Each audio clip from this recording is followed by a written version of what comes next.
Does it seem like Google is playing favorites, that service area businesses don't perform as well as businesses with a physical address and storefront in Google Maps searches? The answer is yes.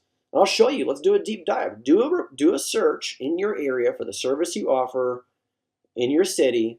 Go to the map section. Let's do an experiment. Over here on the left-hand side are all of the rankings for the closest, often closest listings. We talked about proximity in some of our other videos. Let's find one that doesn't have an address. So we got this one, More Quality Air, got an address. Air Care New Mexico, have the address. Signature, got the address. Thompson Heating, there's an address here. Anderson Air, there's an address here. Wagner Mechanical, there's an address here. TLC, there's an address here. R&R, address. Air Pro, there's an address. AA Auto, there's an address. Williams Mechanical, there's an address. NCB Mechanical, there's an address. Number one, there's an address. Daniels has an address. Pen Pals has an address. Ace has an address. Holy Moses, was this not like 15 deep? We just found the first competitor that's listed in top search results that does not have an address. Okay, it's JC&E LLC. And so no, you're not going crazy. You're not seeing things. Google is playing favorites. Google wants to promote and share with prospective customers businesses that they deem more credible.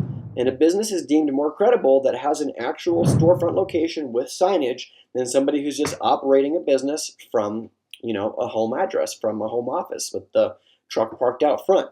And so what I would recommend in this situation is, well, first, if you work harder, you can gain the same visibility that your competitors are, right? So you work on your review velocity. You get reviews faster. This can help you gain visibility. You can work on the actual linking and directory listings and stuff that your business is listed on, but in competitive markets, it's probably not going to be enough to move it versus what your competitors are seeing.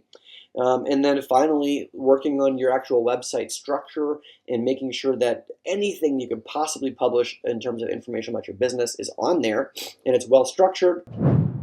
These are all ways that you can work harder and then gain market share from your competitors that have a storefront.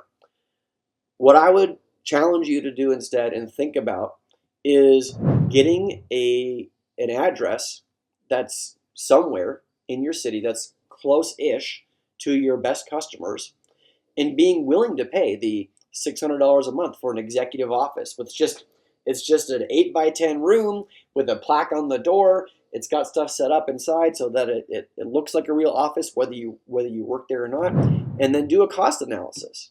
Okay, how many phone calls would it take to produce X number of leads? Out of those leads, you close 40% of them. How many new jobs? How many estimates would you have to close in order to make up for that $600 or $800 a month rent increase by going and getting a physical storefront? The reason I'm suggesting this is because we recommend this to clients frequently. Not everybody takes us up on it. But we have a client right now in the HVAC industry that 2 years ago, the first recommendation we had was get an office location that is close to your people. And so we helped them find the perfect location. Okay, we scoped it out, we picked it out, and that location today makes up over 60% of their growth in revenue over the last 2 years. So they added a new location that was closer to people, that has a physical storefront address, and they, boom, quickly made that money back on the $800 a month lease, and their business is continuing to grow year over year. This is not a new business. This is a business that is doing $4 or $5 million a year in business, that over the last year we took them from 3,000 phone calls a year in our first year together to over 4,000 this second year together. And part of it was the Google Business Profile strategy I just shared with you. They're having some of the same issues that I'm coaching you on today. And if you're willing to take that leap, I would go to bat for you, do the research, and find out where is the best place for you to post up in your area to get the most business.